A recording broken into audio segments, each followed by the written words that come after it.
You're listening to Coupled With, the podcast that helps you take the guesswork out of feeling seen, heard, and valued in your relationship. If you've ever felt stuck in the same arguments, struggled to stay connected, or wondered how to better communicate with your partner, you're in the right place. I'm Dr. Rachel Orlick, a couples therapist and coach, and together, we're going to make relationships make sense. Let's dive in.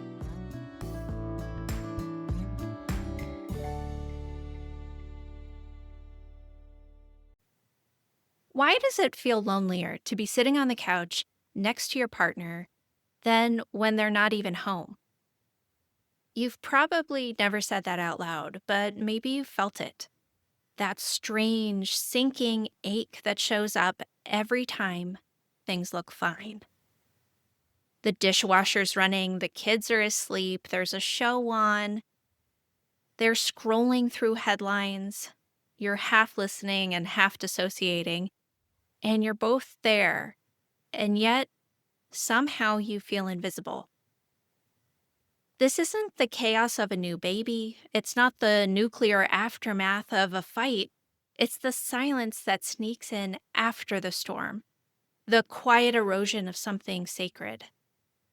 And it's hard to name because what would you even call it? You're not in crisis. You're not sleeping in separate beds. No one's yelling. You still say I love you, but your nervous system is whispering that something's not right. This episode is for everyone holding it together. The one reading every relationship book while their partner tunes out. The one doing the inner work and unpacking the daycare bag. The one starving for emotional connection in a relationship that's technically fine.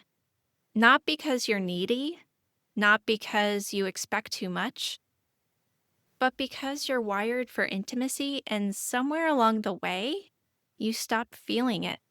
Let's talk about the loneliness that no one talks about, the kind that happens inside the relationship, when everything looks okay and your heart is still hurting. My clients tell me all the time about the disconnection. It didn't start with a fight. It started with tiny moments and missed eye contact, unanswered bids, and distracted nods.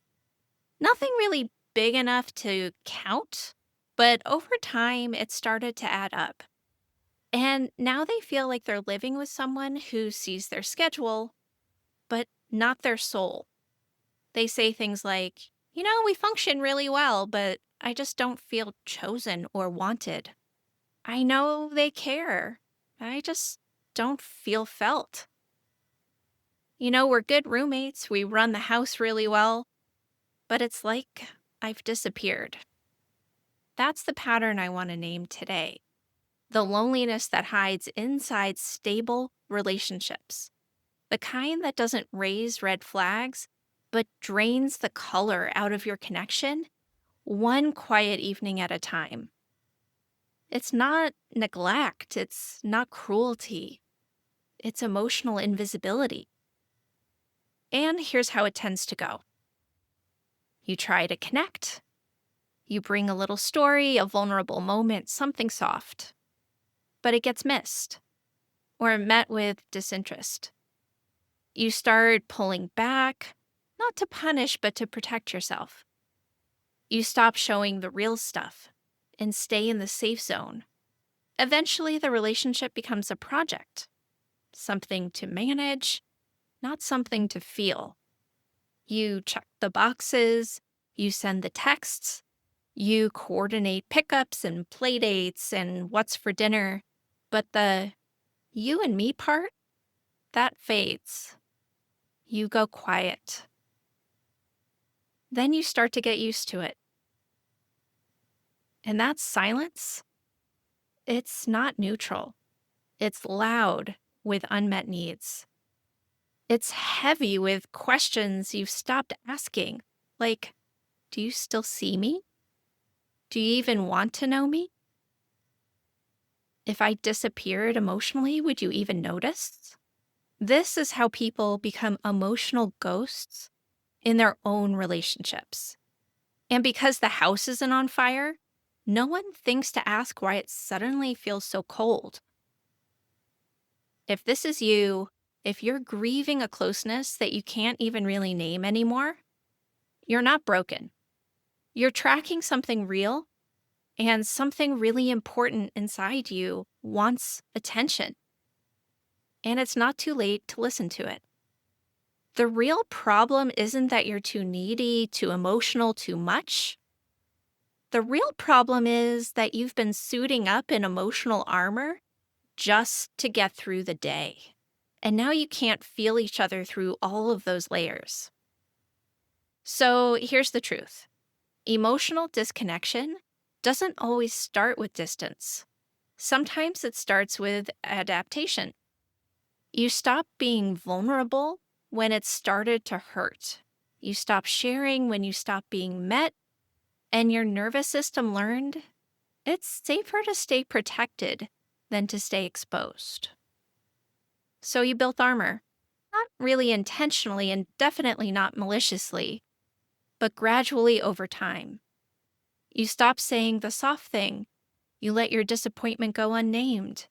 You started calling it fine when it wasn't. You carried your needs like it was contraband. And now you're emotionally suited up even inside your own relationship.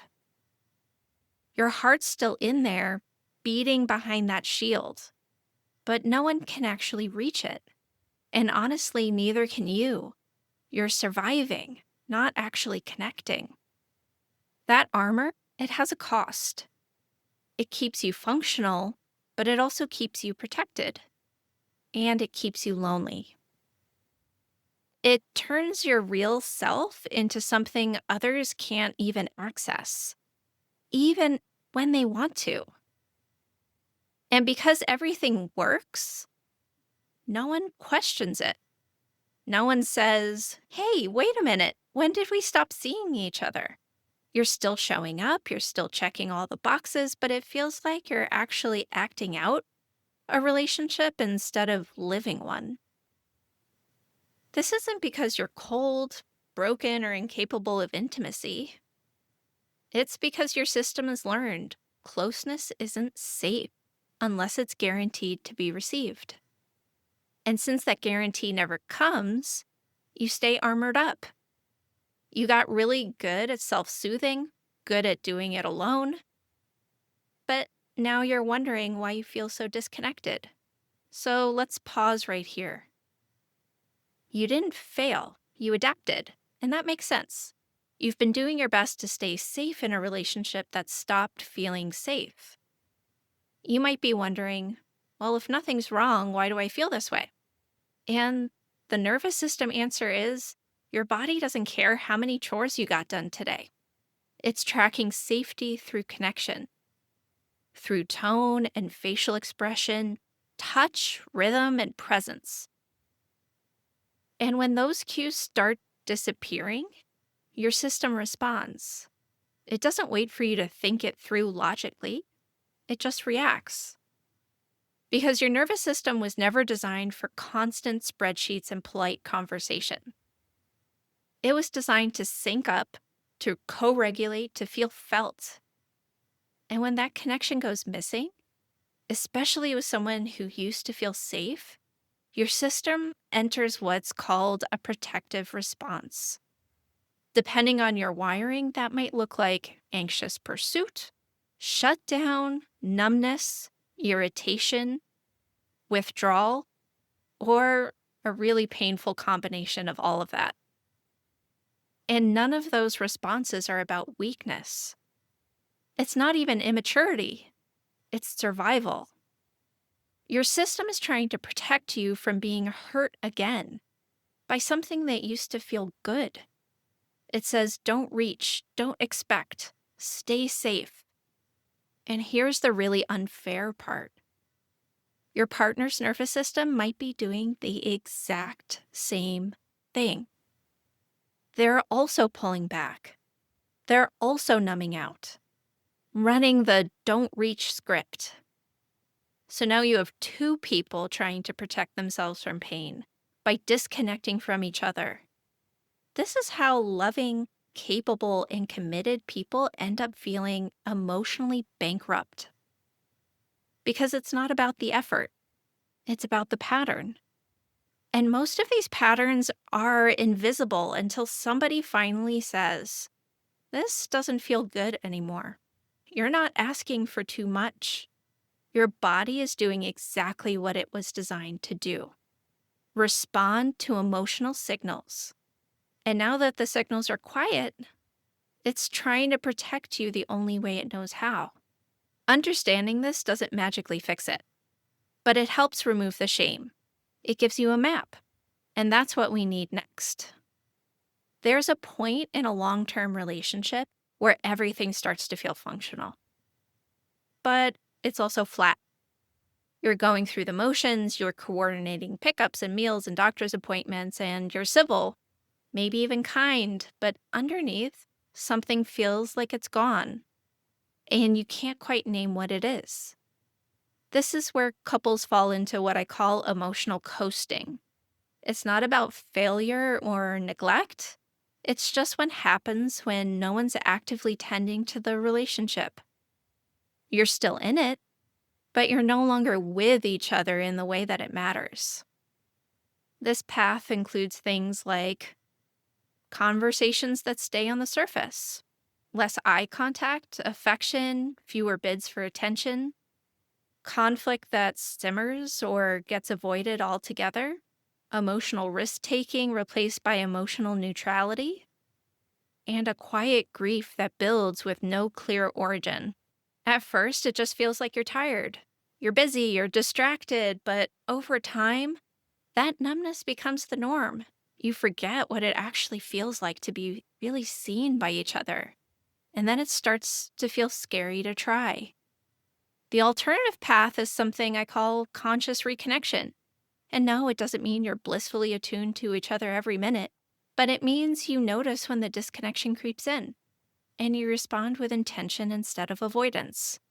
This path might look more like saying "I miss you" before resentment builds, being willing to pause when you feel defensive, tracking when your own system is starting to go numb, taking tiny emotional risks, even when it feels awkward, and valuing repair over perfection. Here's the truth: both paths require energy, but one creates the possibility of intimacy. The other just keeps things kind of tolerable, predictable, and quiet. You're not bad if you've been coasting. You're human, and you've probably never been shown a model for something different. But now you get to choose. You can notice the drift without shame, and you can take one small step back to each other without needing to have it all figured out first. So, what do you actually do when emotional disconnection has taken root, but everything still looks fine? How do you start climbing out of that silence without flipping the whole relationship upside down? You start small, like really small, microscopic even. Because when your nervous system has been in shutdown or protective mode, grand gestures just aren't sustainable. What creates safety again is repetition and consistency, tiny signals of reach. One practice that I teach clients is what I call the one-line vulnerable check-in. It's not a speech, it's not a demand, it's just one sentence that gently reopens the emotional channel between the two of you. Something like, "I miss you." "Can I share something that feels kind of raw?" "Lately, I felt like we're great teammates, but not very connected." "I've been noticing how quiet we've gotten, and I miss how we used to talk." Basically, you're calling out the disconnection that you've been feeling, that loneliness. These aren't accusations, they're invitations. They don't require your partner to respond perfectly. They just create an opening, a moment, a little soft flashlight that says, "Hey, I'm still here. Do you want to meet me here?" And I know this can feel terrifying, especially if you're usually the one who goes first. But going first doesn't mean overfunctioning, it means interrupting the freeze. It means choosing truth over silence, even just for a few seconds. You don't have to do it all. You just have to go first by one breath, one sentence, and one bid. And if your partner doesn't respond right away, it doesn't mean you failed. It just means that this is new, and new things take time. Let the first sentence be enough. It's the beginning. It's the signal of, I still want this. I still want you. Even if I forget how to say it until now. This kind of loneliness, the kind that happens inside a relationship, is hard to name because it doesn't look dramatic. It doesn't involve screaming matches or walking out. It involves eye contact that's missing, conversations that feel flat, and a growing silence you just don't know how to break. And when everything looks fine on the outside, it's easy to internalize the ache. You think, oh, maybe it's me. I'm too sensitive. I'm asking too much. But you're not. What you're asking for is connection. And that's not too much, ever. It's human. If you've been sitting in that quiet grief, wondering how you ended up here, I want you to know it makes perfect sense. Your nervous system isn't overreacting. It's noticing a rupture. It's asking for repair. And that is a powerful kind of wisdom. That repair doesn't have to come in the form of a big and dramatic conversation or a massive relationship overhaul. It can start with a whisper, a one-line truth, a tiny moment of presence that interrupts the numbness and says, hey, I still want us. Hear this. You don't need to fix everything right now. You just need to feel one thing and name one truth. That's where reconnection begins. Keep listening to yourself.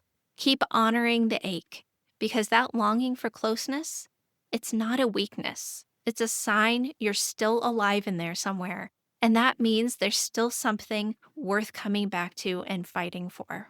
If you've been nodding along during this episode thinking, this is exactly what happens in my relationship, but I don't know how to stop it, I made something for you. It's a free 7-day email course called Break the Cycle. Each day, I'll walk you through simple steps to stop the same fight from repeating and start rebuilding real connection without shutting down, walking on eggshells, or trying to do it all perfectly. You can sign up at my website. I'll link it in the show notes. It's totally free. This isn't just about communication. It's about breaking patterns that are breaking you. That's it for today's episode of Coupled With. Thank you so much for spending this time with me. If this episode resonated with you, I'd love for you to hit subscribe so you never miss what's next. And if you found it helpful, please share it with a friend or leave a quick rating and review. It really helps more than you know. And if you're curious about how we might work together or want more resources to strengthen your relationship, head over to my website, www.drrachelorlick.com. You'll find free tools, podcast extras, and ways to go deeper. Thanks again for listening, and I'll see you next time.